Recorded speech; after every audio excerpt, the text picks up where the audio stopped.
The smoke had not bothered Blessing in years.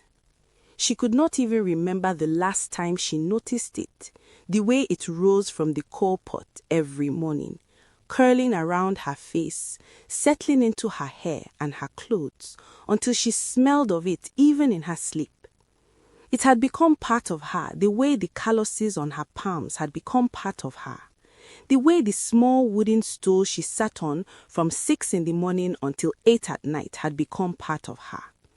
The corn stall at Ageje Motor Park was not just where Blessing walked, it was where Blessing lived. But on this particular Tuesday morning, something was different. She had arranged her corn carefully, the way she always did. She had lit the coal pot, fanned it until it glowed orange, set the first batch of corn over the heat, and settled onto her stool. Everything was the same, except that her phone kept going to Favor's voicemail, and it had been doing that for 22 days. 22 days. Blessing knew the number because she had counted. She counted the way you count things that are beginning to frighten you, carefully, quietly, hoping the number will stop growing. She had called in the morning and at night. She had sent messages that showed 2 blue ticks, which meant Favor had read them and chosen not to reply. She had called from her neighbor's phone in case something was wrong with her own line. Nothing. Just that voicemail, the bright, cheerful voice of her sister saying she was not available and to please leave a message after the tone. Blessing had stopped leaving messages after the 10th day. She turned the corn on the grill and stared at the motor park without seeing it. Buses pulling in and out, conductors shouting destinations, passengers rushing, the whole loud, beautiful chaos of Lagos morning that she had watched every day for 12 years from this exact spot. She had come to this stall at 15 years old with their mother's instruction and their family's desperation, and she had never left. Their mother gotten sick the year Blessing turned 15. Not a small sickness, the kind that takes everything, the kind that empties a family's savings and then keeps demanding more. Their father had died 3 years before that, quietly and without warning, leaving behind a rented room in Ageje, 2 daughters, and a debt that their mother spent years paying off. When the sickness came, there was nothing left to fight it with. Blessing was the older one. She had always known what that meant. She went to her mother's bedside the evening the decision was made and held the thin hand resting on the wrapper and said, "Mama, don't worry. Favor will finish school. I will make sure of it." Her mother had looked at her with eyes that held too much understanding and too much sorrow mixed together and said nothing. Some things a mother cannot say out loud. Blessing dropped out of JSS 3 the following Monday. She took over the corn stall her mother could no longer manage, and she learnt it the way she learnt everything, quietly, completely, without complaint. She learnt which corn was sweetest, which customers wanted theirs with more pepper, which hours the motor park was busiest, how to manage the coal so it lasted longer, how to smile even when her back was breaking. She learned that money could be made from this small store if you were disciplined and consistent, and she was both. Favor was 12 when Blessing took over the store, small and serious with their father's eyes and a hunger for books that Blessing recognized as something that needed to be protected. Every morning, Blessing made sure Favor's school fees were ready. Every term, she bought the textbooks. Every examination period, she reduced her own food so there would be money for Favor's lesson fees. She did it without keeping count, because keeping count felt like it would make it smaller than it was.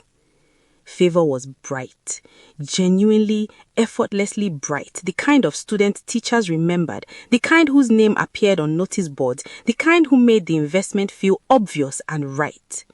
She finished secondary school with results that made her mother weep with joy from her sickbed. She got into a nursing program at a Lagos Polytechnic, and Blessing stood at that motor park and fanned her coal pot and told herself that this was what it was all for. Their mother passed away the year Favor entered her second year. Blessing buried her, settled the hospital bills, and went back to the corn stall the following week. There was nothing else to do. Favor needed her fees, the store needed her presence. Grief was a luxury she could not afford to sit inside for long. For the next few years, things were steady between them. Favor came home during holidays and helped at the store sometimes, laughing with the customers, teasing Blessing about finding a husband, filling the small room they shared with the kind of noise that made it feel less empty. Blessing loved those visits more than she ever said out loud. She was not a woman who said things like that easily. She showed love the way she had always shown it, through consistency, through sacrifice, through being there every single time. Then Favor graduated. The ceremony was in Lagos. Blessing closed the store for the first time in 3 years and took a bus to attend. She sat in the plastic chair in her best Ankara and watched her sister walk across that stage in her white uniform, and something moved in her chest that she did not have the words for. Pride was too small a word. It was more than that. It was the feeling of having bet everything on something and watching it win. After the ceremony, they took photographs together. Favor in her uniform, Blessing in her Ankara, both of them squinting into the sun and laughing. Blessing kept one of those photographs in the small purse she carried everywhere. That was 8 months ago. The change had been gradual at first. Favor got a job at a private hospital in Lekki.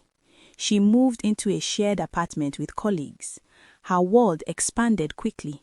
New friends, new lifestyle, new everything. The calls became shorter, then less frequent. Blessing told herself it was normal.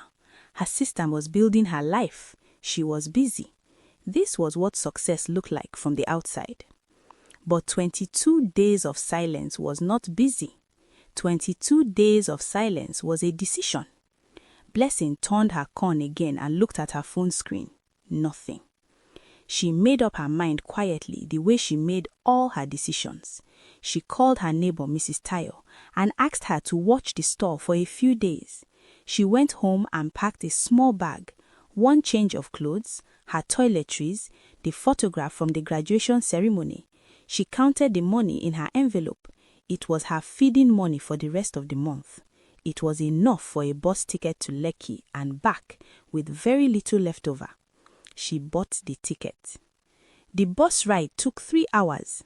Blessing sat by the window and watched Lagos move past her and thought about nothing in particular.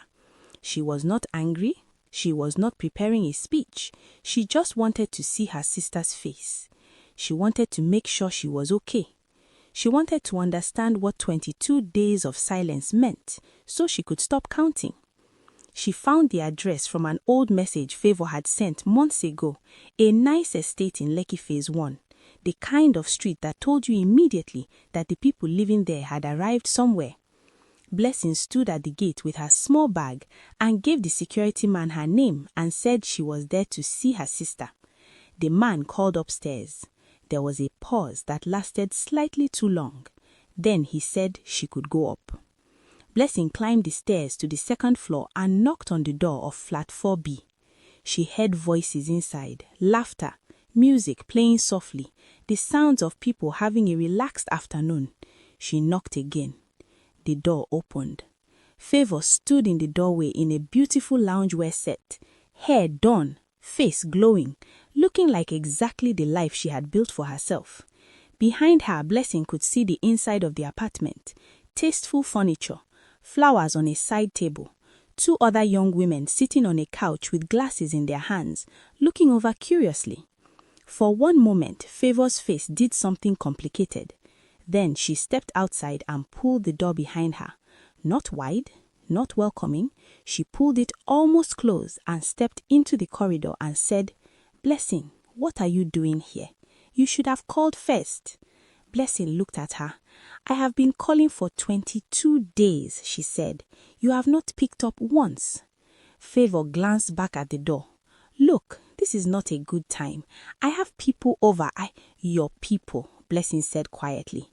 She looked at the door. She looked at her sister. She thought about the bus ticket bought with feeding money. She thought about the coal pot and the smoke and the calluses and the school fees and the examination fees and the lesson fees and the graduation ceremony where she had sat in her best Ankara and felt something bigger than pride move through her chest. She thought about 22 days. I left my store. I used my feeding money to come and make sure you were alive, and you are standing in a corridor so your friends inside will not see me? Favor said nothing. She was looking at the floor. Blessing did not raise her voice. She had never been a woman who raised her voice. She spoke the way she had always done everything, quietly, completely, without performance. I am not asking you to be ashamed of where we came from, she said. I am asking you to remember that where you are standing right now was paid for. I paid for it with 12 years of smoke in my face and sun on my back and coal-stained hands. I am not asking for a thank you. I stopped needing that a long time ago, but I am asking you, do not stand outside your own door to hide me. Do not make me invisible. I am your sister. Whatever else you become, I am your sister. The door behind Favor opened slightly. One of the friends peeked out. Everything okay? She asked brightly. Favor turned. Yes, she said. Just 1 minute. The friend looked at Blessing with polite curiosity. Hi, she said. Blessing looked at her. Then she looked at Favor. And Favor, in that moment, in that corridor, with her friend watching and her beautiful apartment behind her and her new life arranged carefully around her, said the thing that Blessing would carry for the rest of her life. She said, "This is our house help from back home. She just came to collect something." The friend nodded and went back inside. Blessing stood very still. She reached into her small bag slowly. She took out the graduation photograph, the one she had carried in her purse for 8 months, the one with both of them squinting into the sun and laughing, the one she had looked at on hard days to remind herself what it was all for. She held it out to Favor. Favor looked at it. She did not take it. Blessing set it carefully on the floor against the wall. She picked up her bag. She turned and walked back down the stairs without looking back. She did not cry on the bus. She watched Lagos move past the window the same way she had watched it on the way there and thought about her mother's hand on the wrapper and the words she had said, "Favor will finish school. I will make sure of it." She had kept that promise. She had kept it completely. What happened after was not her failure. It was Favor's choice. She got back to Ageji at night. Mrs. Tayo had closed the store for her and left a plate of food covered with a pot lid on the table. She ate it slowly in the dark.